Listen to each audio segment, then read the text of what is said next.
existe uma reação de apenas 3 segundos que pode destruir casamento de décadas, acabar com amizades profundas e arruinar famílias inteiras.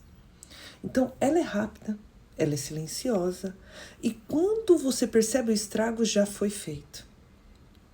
Então, assim, na neurociência e na psicologia, chamamos isso de sequestro emocional.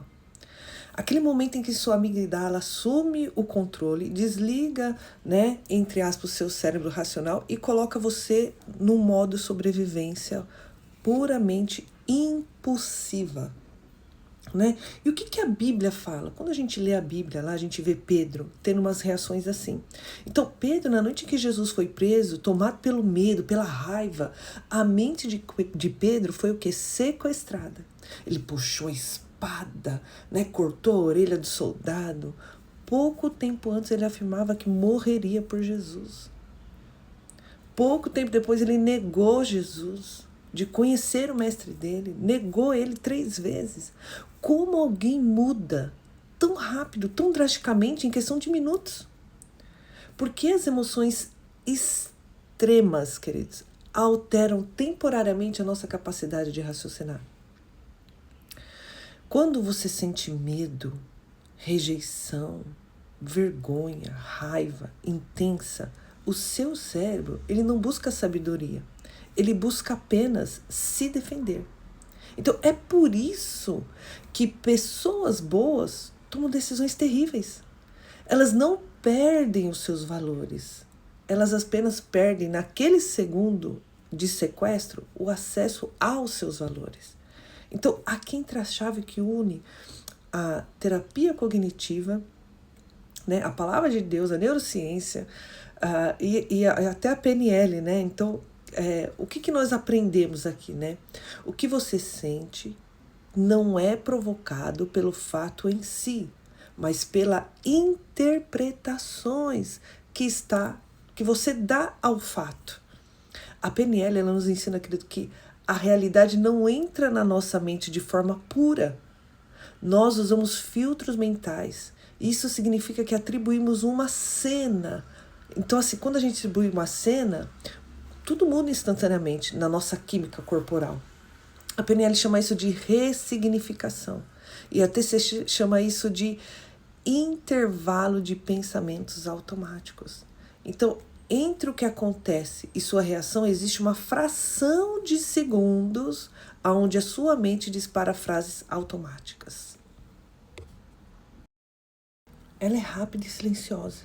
Aí você vai dizer assim, você vai pensar, ele fez isso para me provocar. Ele não se importa comigo, ela não se importa comigo. A minha vida acabou.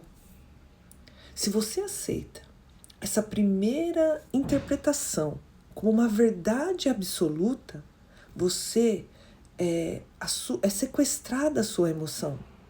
E essa emoção sequestrada agora gera comportamentos destrutivos. Agora, olha o que a palavra de Deus diz lá em 2 Coríntios 10:5. Levando cativo todo pensamento à obediência a Cristo. Isso, querida, é literalmente a descrição perfeita de questionar os seus pensamentos automáticos e ressignificar a percepção antes de comprar o primeiro significado que a raiva trouxe e o medo criaram. Então você precisa interrogar esses pensamentos. A PNL e a TCC propõe que você mude a estrutura pela pergunta interna. Então, em vez de reagir no piloto automático, pergunta. Faça uma pergunta. Isso é de fato provado ou é apenas uma narrativa ou uma interpretação que eu estou fazendo, que a minha emoção inventou? Que outro significado essa situação pode ter que eu não estou conseguindo enxergar agora? Qual a intenção por trás desse comportamento? Como eu posso ver isso de outro ângulo, de outra forma? Quem vive refém dos filtros das emoções, queridos, reage. Mas quem aprende a ressignificar a mente vai responder com sabedoria. Então veja aí o exemplo de Jesus. Quando ele estava ali na cruz, diante daquela dor extrema, diante de traição, de abandono, de deboche, né? Qual foi a interpretação que ele fez? Ele não usou o filtro da vingança, né? Nem do vitimismo. Ele olhou para aqueles carrascos e deu um novo significado àquela cena. Eles não sabem o que faz, Pai, perdoa. Né? Então, isso não foi ausência de sentimento, foi domínio próprio, fruto do espírito, né? Que é mencionado nas escrituras, queridos. Não é uma anestesia da emoção, não é que você não vai sentir, mas é um autocontrole das suas emoções. O que a ciência chama de fortalecimento de regulação emocional, a PNL chama de mudança de estado interno, a Bíblia chama de renovação da mente. Ambas apontam para a exata mesma verdade. Você não pode impedir que uma emoção surja, mas você tem total poder, queridos, sobre o significado que você dá a ela. E é esse significado que vai escrever o próximo capítulo da sua história. Portanto, no próximo momento em que a raiva, os ciúmes, o medo tentar sequestrar seu cérebro, faça uma pausa estratégica. Respira fundo. Interrompa os padrões de pensamentos automáticos. Mude a pergunta da sua mente. Ressignifique a cena, perguntando a si mesmo: como uma mente madura, guiada por Cristo, responderia isso agora? Mudar, queridos, essa única pergunta, no momento de crise, não muda apenas a sua reação, muda o rumo dos seus relacionamentos e da sua vida.